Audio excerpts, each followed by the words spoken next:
Bismillahirrahmanirrahim. Assalamualaikum warahmatullahi wabarakatuh. Jumpa lagi di channel Arabiah TV. Kali ini kita akan membahas kajian nahwu dan shorof untuk surat Al-Ikhlas langsung 2 ayat, yakni ayat yang kedua dan ayat yang ketiga. Allahus Samad, lam yalid walam yulad. Selamat menyimak. Setelah qul huwallahu ahad, berikutnya adalah ayat yang kedua yang berbunyi Allahu As-Samad. Nah, kita bahas secara ilmu nahwu dulu. Allahu As-Samad. Allahu ada alif lam. As-Samadu ada alif lam. Kalau yang di atas Allahu Ahadun, Allahu adalah mubtada, Ahadun khobar. Karena Ahadun khobar itu cirinya nggak ada alif lam. Yeah. Tetapi di bawahnya ayat yang kedua Allahu As-Samadu. Apa kedudukan dari As-Samadu dan juga apa kedudukan dari Allahu? Kalau Allah mubtada berarti ini khobar. Tetapi ini khobarnya kok ada alif lam. Beda dengan di atas, Ahadun kan nggak ada alif lam. Ahadun nggak ada alif lam, maka ini khobar, ini mubtada. Tapi As-Samadunya ada alif lam. Sehingga kalau disebut ini khobar, ini mubtada, gak cocok. Karena khobar itu biasanya tidak ada alif lam. Nah, kita lihat. Kalau bukan sebagai khobar, lantas Allahu Samad ini apa kedudukannya? Apa relasinya? Apa hubungan antara Allah dengan As-Samadu? Nah, ini Allah kan ada alif lam depannya. Yang tadi dibahas. Allah kan aslinya, ini kan alif lam. Nanti ma'rifat. Terus As-Samadu ada alif lam. Nah, ini sudah pernah kita bahas. Kalau ada dua isim, ini isim ada alif lam cirinya, ini juga isim cirinya ada alif lam. Kalau ada dua isim bergandengan dan dua-duanya sama-sama ada alif lam ma'rifat, sama-sama ma'rifat ya, ini ma'rifatnya ada alif lam juga ada alif lam. Sama-sama ininya doma, sama-sama rofa, dan sama-sama muzakkar. Allah kan jenis kata muzakkar, As-Samadu pun jenis kata muzakkar. Sama-sama ma'rifat, sama-sama rofa, doma di sini, dan sama-sama muzakkar. Maka jika kita menemukan dua kata yang bergandengan dan dua-duanya memiliki ciri yang sama, maka ini disebut dengan natun. Allah sebagai manutun. Nerjemahkannya pun beda antara mubtada sama khobar. Kalau yang di atas Allahu Ahadun, Allah itu esa, pakai itu. Oh, ini kan Allah itu esa. Itu ini untuk memberi ciri bahwa ini ada terjemahan dari khobar. Sedangkan yang di bawah Allahu As-Samadu. As-Samadunya na'at, bukan khobar. Nah, bagaimana cara menerjemahkan na'at? Cara menerjemahkan na'at itu berarti pakai yang. Jadi menerjemahkannya Allahu Samad adalah Allah yang. Apa As-Samad artinya? Menjadi tempat meminta atau menjadi tempat bergantung, tempat memohon. Allah yang menjadi tempat meminta atau memohon atau bergantung. Jadi bukan Allah itu, bukan itu nerjemahkannya. Karena As-Samad ini na'at. Kalau na'at nerjemahkannya pakai ya. Misalnya gini, Allahu Ar-Rahim, Allah yang Maha Pengasih, Allah yang Maha Penyayang. Jadi kalau Allahu Rahimun, artinya Allah itu Maha Penyayang. Allahu Rahimun. Allah mubtada, Rahimun khabar. C-nya khabar ini tidak ada alif lam. Ya. Makanya mubtada khabar. Nerjemahkannya kalau yang ini Allahu Rahimun, nerjemahkannya adalah Allah itu Maha Penyayang. Ada kata itu. Itu sebagai ciri bahwa itu terjemahan dari khabar. Kalau ada kalimat yang terdiri dari mubtada khabar, maka khabar itu diterjemahkannya bisa dengan itu, bisa dengan ialah, bisa dengan adalah, bisa dengan merupakan. Tergantung enaknya menurut orang Indonesia. Allah rahimun, Allah itu maha penyayang. Bisa, cocok, enak bahasa kita mengatakannya itu enak. Atau Allah adalah zat yang maha penyayang, masih enak pakai adalah. Allah rahimun, Allah merupakan zat yang maha penyayang, masih bisa. Allah ialah zat yang maha penyayang, Allah adalah zat yang maha penyayang, itu bisa. Jadi khobar itu diterjemahkannya dengan kata 4 macam. Itu ialah, adalah, merupakan. Sedangkan kalau na'at nerjemahkan dengan yang. Maka kalau begini, Allahu Ar-Rahimu, Allah yang. nah yang bawah mah ini bukan mubtada khobar karena ini ada alif lam dua-duanya. Kalau khobar mah tidak ada alif lam. Tidak, maksudnya tidak ada kesamaan. Ini ada alif lam, ini enggak kan? Berarti tidak sama. Sedangkan yang bawah Allahu Ar-Rahimu, alif lam ini naat manut. Nerjemahkannya beda antara yang atas sama yang bawah. Yang atas Allah itu maha penyayang, yang bawah adalah nerjemahkannya Allah yang maha penyayang. Maka kalimat Allahus Somad juga ini adalah naat manut. Menerjemahkannya bukan Allah itu maha tempat bergantung atau tempat meminta, tapi menerjemahkannya adalah Allah yang menjadi tempat memohon, menjadi tempat bergantung. Itu ya, Allahu As-Somadu. As-Somad dari kata somada secara sorabnya, Allahu As-Somadu. Oh ya, tadi saya lupa. Ini ada hadun, artinya apa tadi? Esa ya? Esa atau satu. Di bahasa Arab itu esa atau satu itu ada dua maknanya. Apa? Ada dua maknanya. Ada wahidun, ada ahadun. Nah, dua-duanya diterjemahkan biasanya satu, wahidun satu, ahadun satu, atau kadang ahadun diterjemahkan dengan esa. Nah, lalu kenapa di sini Allah tidak menggunakan kata wahidun tapi ahadun? Qul huwallahu ahadun, tidak qul huwallahu wahidun. Tapi di ayat yang lain nanti kita akan temukan ada nyebut Allah di sebuah ayat ilahan wahidan, Tuhan yang satu, wahid. Nah, dari segi ilmu bahasa apa sih bedanya antara wahid dengan ahad? Ya, wahid itu kalau diterjemahkan kan memang ini satu. Kalau ahad itu kan esa. Nah, secara mudahnya sementara gini dulu. Kalau wahidun itu adalah bilangan yang dimulai dengan angka 0 dan diikuti oleh angka 2. Wahidun.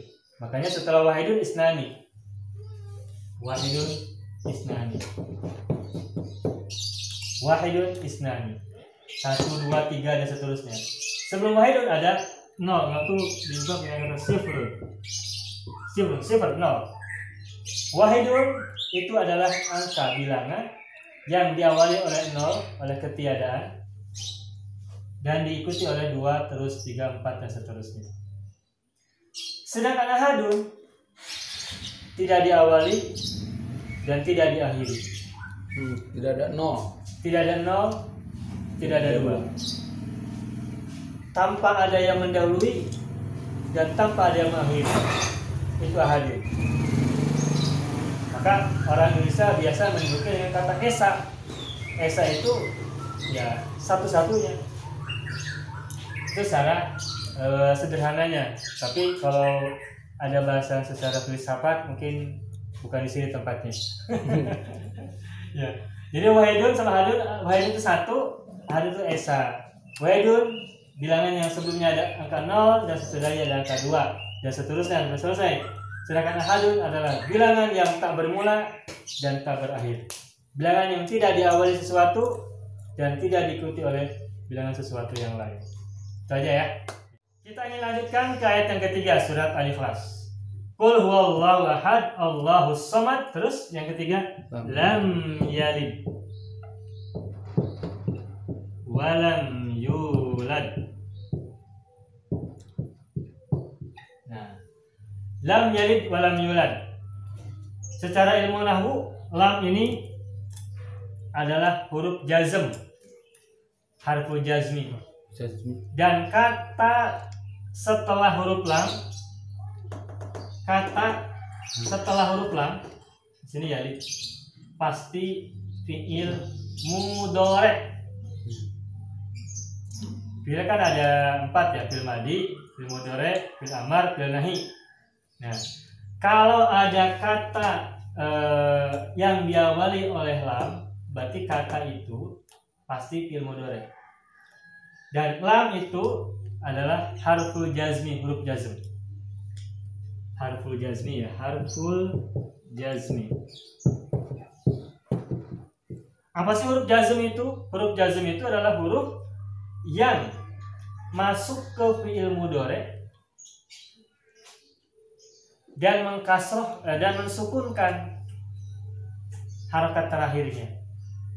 Yalid, ini kan sukun tuh. Asal katanya adalah yalidu. Fiil mudhari diawali oleh ya dan ujungnya doma. Ciri fiil mudhari, depannya ada huruf mudhari. Ini di sini ada huruf ya. Ada 4 kan huruf mudhari atayana. Nah, ini ada huruf mudhari berupa ya. Terus belakangnya doma. Itu mudhari.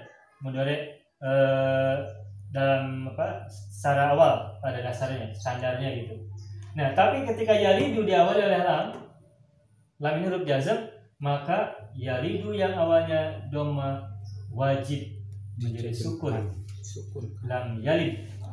Yaftahu adalah lam yaftah. Yajlisu adalah Yajlis. lam yajlis. Yastaghfiru adalah Yastaghfir. lam yastaghfir. Lam harfu jazmi.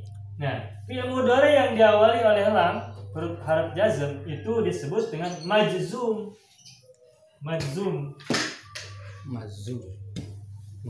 Majzumun ya. Ini harfu jazmi, ini majzum. Yang dijazmkan, yang terkenai jazm.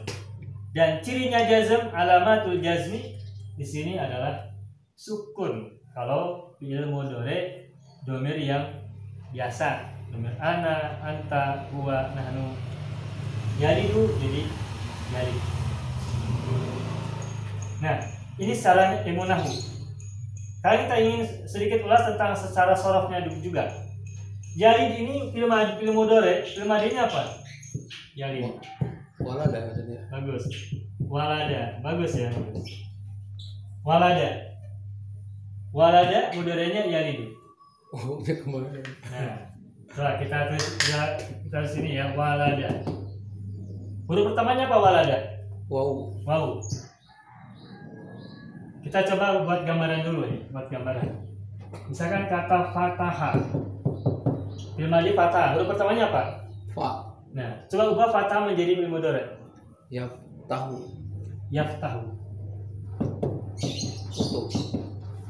Huruf ya adalah ciri fi'il mudhari. Fatah ini huruf-huruf yang ada pada fi'il madhi juga, fatah. Ya. Di fi'il madhi ada 3 huruf. Fi'il mudhari juga 3 huruf yang ada di fi'il madhi ada juga di fi'il mudhari. Tinggal diawali oleh ya. Tapi walada huruf pertamanya wawu. Tapi ketika dimudharikan jadi yalidu. Mana wawunya? Berarti ada yang hilang. Ya. Ada yang hilang. Nah, cirinya gini. Dalam ilmu shorof, kalau kita menemukan kata yang diawali oleh huruf wawu, contohnya walada, yang lainnya wasola, wa'ada, wakala, apalagi misalnya wazana dan lain-lain, maka ketika ditasrif diubah ke fi'il mudhari mengalami pembuangan 1 huruf. Apa yang dibuang? Huruf wawu. Walada asalnya yaulidu wawunya ada. Tapi khusus untuk fi'il yang diawali huruf wawu, ketika ditasrif ke fi'il mudhari wawunya hilang. Maka walada jadi yalidu. Wasola jadi yalisu. Wasola yasilu. Wa'ada jadi ya'idu. ya'idu. Wakala jadi yakilu. Wazana jadi Yazinu.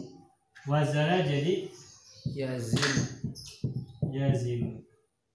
Nah, ini ciri khas yang dimiliki oleh fiil madi yang huruf pertamanya fa'ilnya berupa wawu. Ketika dimudhari'kan wawunya hilang, dibuang.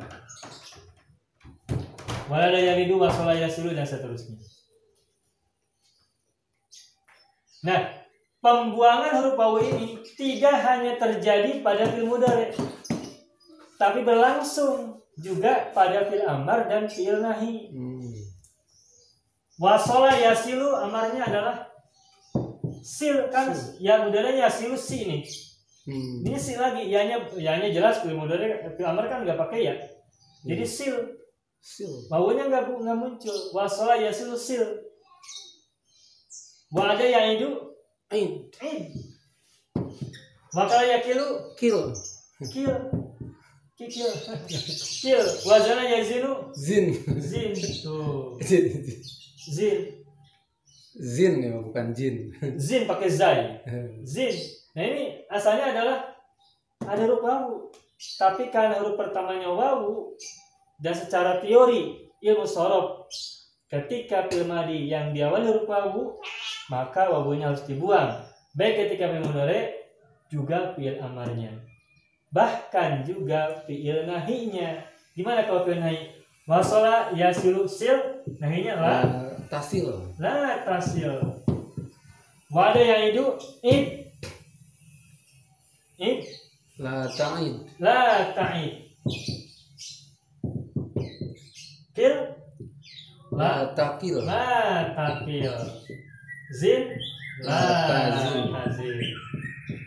Dan kata yang seperti ini banyak, cukup banyak. Nah, kembali ke sini. Jadi kalau ada huruf wawu di awal, wawunya ketika diubah ke mudhari' dibuang ya. Maka ini pun sama, walada yalidu, asalnya walada yaulidu. Tapi karena huruf wawu di depannya, wawunya buang, jadi yalidu. Dan karena ada huruf lam, huruf jazm, jadi lam jalid. Oke ya. Oke, selesai. Kita lanjutkan.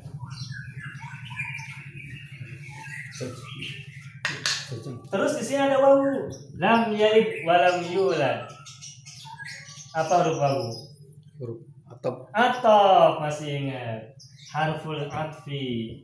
Tentu saja atfun ya, huruf sambung yang menyambungkan antara kata sudah dengan kata sebelum. Apa kata setelah wawu? Lam. Nanti mana ma'tuf? Ma'tufnya adalah ini, lam. Ma'tuf. Kalau ada ma'tuf, berarti ada ma'tuf alaih.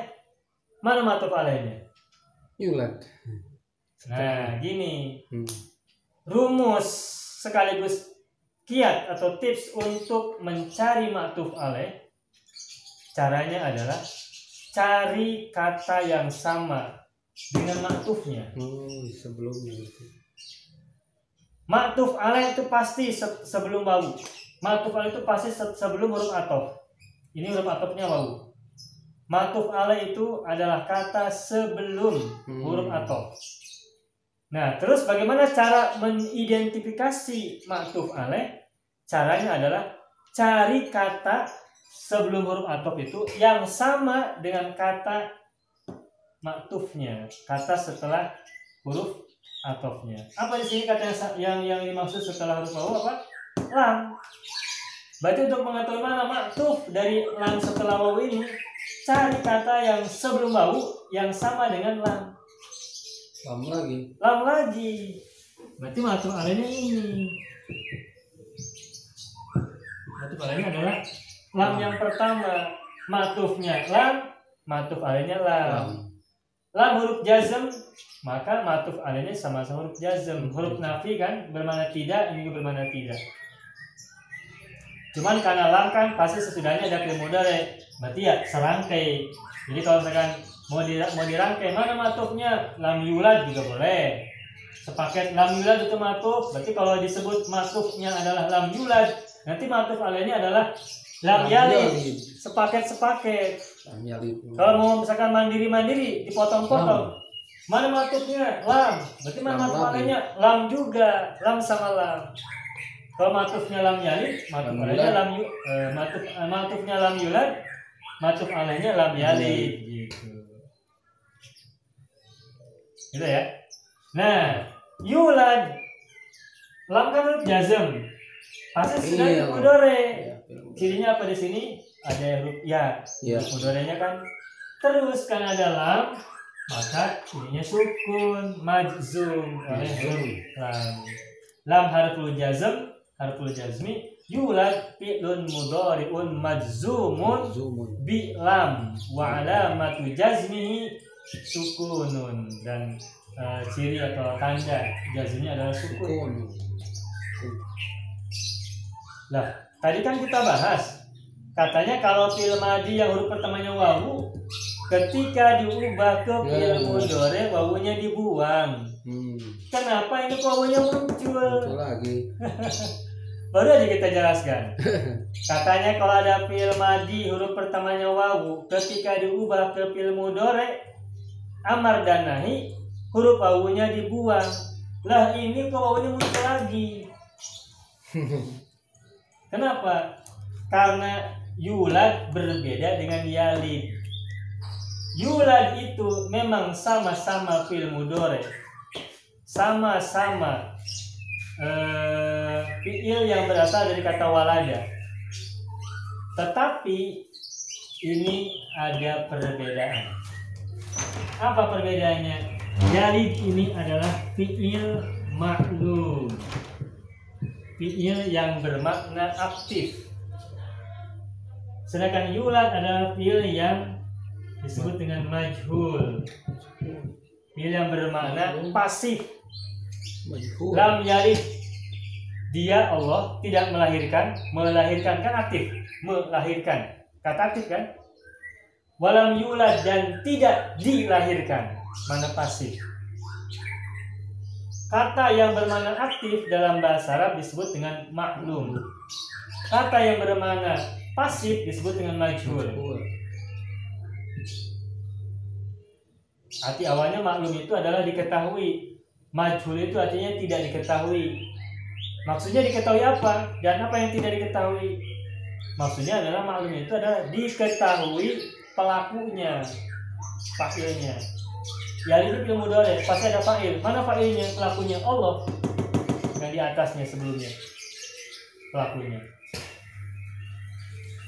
Nah, terus kalau majhul tidak diketahui apa? Tidak diketahui pelakunya.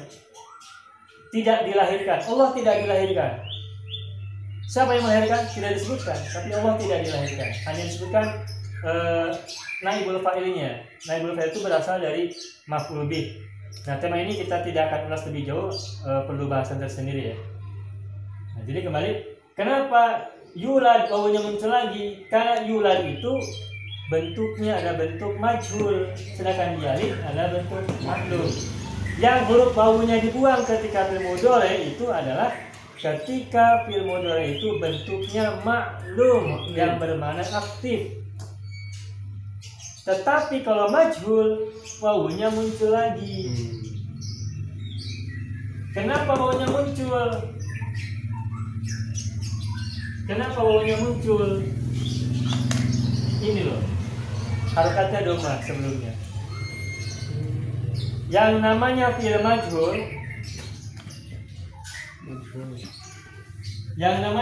majhul, itu polanya gini. Kalau fi'il gini dulu deh. Fi'il majhul itu mengenai dua fi'il, fi'il madhi dan fi'il mudhari. Fi'il yang bermakna pasif hanya mengenai dua fi'il madhi dan fi'il mudhari.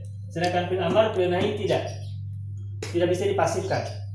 Fi'il yang bisa dipasifkan atau dimajhulkan hanya dua, fi'il madhi dan fi'il mudhari.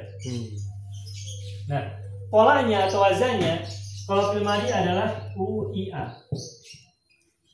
Jadi kalau dengan kata walada menjadi ulida.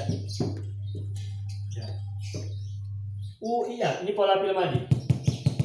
Walada ulida, fataha Futiha. Kataba. Kutiba. Kataba menulis. Kutiba ditulis.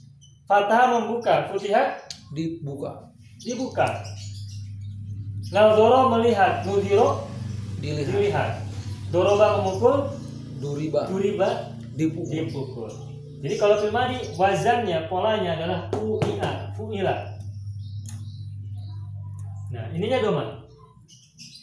Ini fi'il madhi. Terus kalau fi'il mudhari, ya huruf pertamanya kan doma, huruf ya. Kalau salah satu ciri huruf mudhari kan huruf ya. Huruf pertamanya didomakan juga. Kemudian pafilnya disukunkan. Ain fi'ilnya dipatahin. Lam fi'ilnya doma lagi karena fi'il mudhari belakangnya doma. Ya. Yu'au. Nah sekarang kalau walada kan asalnya yalidu. Ketika dimajhulkan, ya-nya domakan dulu karena polanya pakai doma, ya-nya doma. Terus ini kan doma. Karena huruf ya-nya doma, sedangkan doma itu biasanya berpasangan dengan wawu kan? Ya. Kalau kasroh dengan ya. Ya. Kalau patah dengan alif. Patah berpasangan dengan alif. Patah berpasangan alif. Kalau kasroh berpasangan dengan ya. Kalau doma berpasangan dengan wawu. Itulah huruf-huruf yang panjang kan, yang memanjangkan. Harokat dipanjangkan. Matobi'i. Ya matobi. Kalau doma dengan wawu, patah dengan alif, kasroh dengan ya. Nah, ini ada doma. Karena huruf pertamanya doma, terus sesudahnya itu ada wawu, maka seolah-olah huruf doma ini senang mendapatkan huruf wawu sehingga wawunya dimunculkan lagi. Karena wawunya mati tuh. Yu. Kalau tadi yaulidu fathah. Kalau yang ini walada misalkan yaulidu. Aslinya. Ini patah kan ya-nya. Nah, patah sama wawu mah nggak nyetel. Bukan pasangannya patah sama wawu tidak nyetel. Sedangkan doma dengan wawu itu nyetel. Wawunya apalagi sukun. Makanya wawunya dimunculkan. Yuladu. Kalau yaftahu jadi yuftahu. Yajma'u yujma'u dan seterusnya. Jadi kesimpulannya, kalau fi'il mudhari dimajhulkan, maka wazannya adalah huruf pertamanya doma ya, huruf mudhari'nya didomain yu. Terus fa'ilnya sukun, ain fi'ilnya fathah. Sedangkan huruf terakhir selalu doma. Kalau tidak dijazmkan. Dan terus untuk kata yang huruf pertamanya wawu, ketika dimudhari'kan awalnya ketika maklum wawunya dibuang. Tapi ketika majhul wawunya muncul lagi. Kenapa? Karena sebelum wawu ini harokatnya doma, sudah satu pasang, sudah setelannya doma dengan wawu, maka wawunya dimunculkan. Beda kalau maklum. Jadi fi'il madhi yang huruf pertamanya wawu itu wawunya dibuang ketika fi'il mudhari pada saat berbentuk maklum. Ketika berbentuk majhul, maka huruf wawunya kembali dimunculkan. Lam yalid walam yulad. Dia Allah tidak melahirkan, walam yulad dan tidak dilahirkan. Segitu dulu. Demikian, semoga bermanfaat. Jumpa lagi pada video berikutnya. Assalamualaikum warahmatullahi wabarakatuh.